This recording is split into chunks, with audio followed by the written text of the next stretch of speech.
వరహమతుల్లాహి వబర్కాతుహు. అందరికీ నమస్కారం. ఈరోజు మనం అతి పురాతనమైన దర్గా, అదేవిధంగా బారా షహీద్లకు అనుసంధానమైన దర్గా ఏదైతే గండావరంలో ఉందో అక్కడికి రావడం జరిగింది.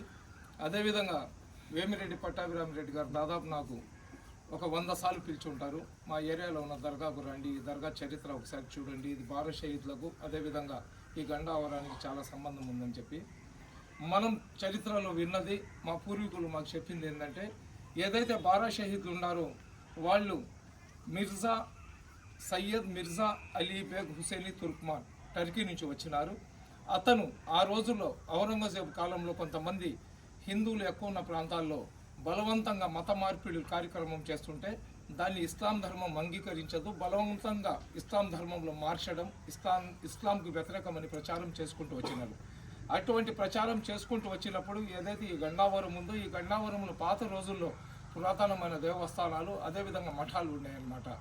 ఇక్కడ ఔరంగజేబుకు సంబంధించిన కొంతమంది వాళ్ళ మీద చేస్తున్న దాష్టికాలను వాళ్ళు చూసి సహించుకోలేక ఈ బారా షహీద్ల నేతృత్వంలో 365 మంది ఇక్కడ వచ్చి వాళ్ళతో జరిగిన యుద్ధంలో బారా షహీద్లు అమరులు అవ్వడము. వాళ్ళు అమరులు అయిన తర్వాత వాళ్ళు ఏంటంటే మిర్జా అలీ బేగ్ హుసేని ఎవరైతే ఉన్నారో అతను కుటుంబాలతో సహా వచ్చారు. వాళ్ళు తబ్లీగ్ చేయడానికి, ఇస్లాం గొప్పతనాన్ని ప్రజలకు చాటడానికి.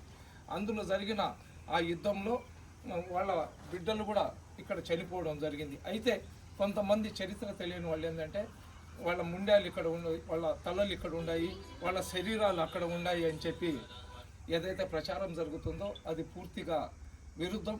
కానీ మా పూర్వీకులు మాకు చెప్పింది ఏంటంటే, ఎవరైతే వాళ్ళ బిడ్డలు ఎవరైతే ఇస్లాం ధర్మాన్ని రక్షించడానికి, సర్వమత సమానత్వాన్ని కాపాడడానికి హిందూ ముస్లింలు అనేవాళ్ళు మనం ఏ విధంగా అల్లాని మనం ప్రార్థన చేస్తామో అదేవిధంగా ఇతర ధర్మాలను కూడా అదేవిధంగా మనం గౌరవించాలని ఏదైతే నినాదం ఇస్తూ సర్వమత సమానత్వం కోసం వచ్చిన వాళ్ళ బిడ్డలు ఇక్కడ 7 మంది అమరులు అయిపోతే ఈ పసిబిడ్డలను ఇదే గ్రామంలో ఖననం చేశారు. అదేవిధంగా అక్కడ ఏదైతే మొహరం జియారత్ రోజు బారా షహీద్ దర్గాలో గంధం జరుగుతుందో, షహాదత్ రోజు ఇక్కడ మౌలా అలీ ముష్కుల్ కుషా నిషాన్ ఉంది, ఇక్కడ గంధం చెయ్యాలని చెప్పి మా పూర్వీకులు చెప్పేవాళ్ళు. కానీ మనం ఏంటంటే మనకు సమయం లేకను, లేకపోతే ఆ బారా షహీద్ దర్గా దగ్గర ఉన్న పనులే ఎక్కువ అయిపోయి మనం ఇక్కడ రాలేకపోయినాము.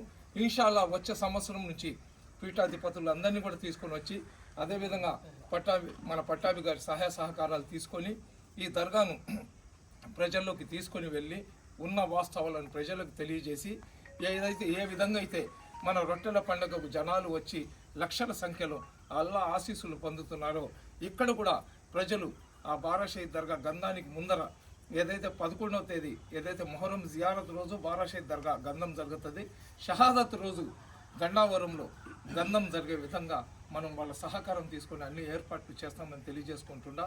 అదేవిధంగా ఇక్కడ చాలా ప్రశాంతత ఉంది. ఇక్కడ ఏదైతే ఆ అల్లా యొక్క చల్లని ఆశీస్సులు దీవెనలు ఏ విధంగా బారా షహీద్ దర్గా దొరుకుతున్నాయో అదేవిధంగా అదే వాతావరణము అదే మనసుకు తృప్తి ఇక్కడికి వచ్చినప్పుడు దొరుకుతుంది. కాబట్టి మౌలా అలీ ముష్కిల్ కుషా నిషాన్ కూడా ఇక్కడ తొందరలో వచ్చే సంవత్సరం లోపల పూర్తి చేస్తాం. అందరి సహాయ సహకారాలు తీసుకొని ఖచ్చితంగా వచ్చే సంవత్సరం నుంచి ఏదైతే షహాదత్ రోజు ఇక్కడ గంధం జరుగుతుంది, మొహరం జియారత్ రోజు బారా షహీద్ దర్గాలో గంధం జరిగేటట్లు అన్ని ఏర్పాట్లు కూడా ఇక్కడ ఉన్న గ్రామంలో ఉన్న ఈ పెద్దలందరినీ తీసుకొని అదేవిధంగా మిగతా పీఠాధిపతులను కూడా తీసుకొని అన్ని ఏర్పాట్లు చేస్తామని తెలియజేసుకుంటున్నా. అస్సలాము అలైకుం.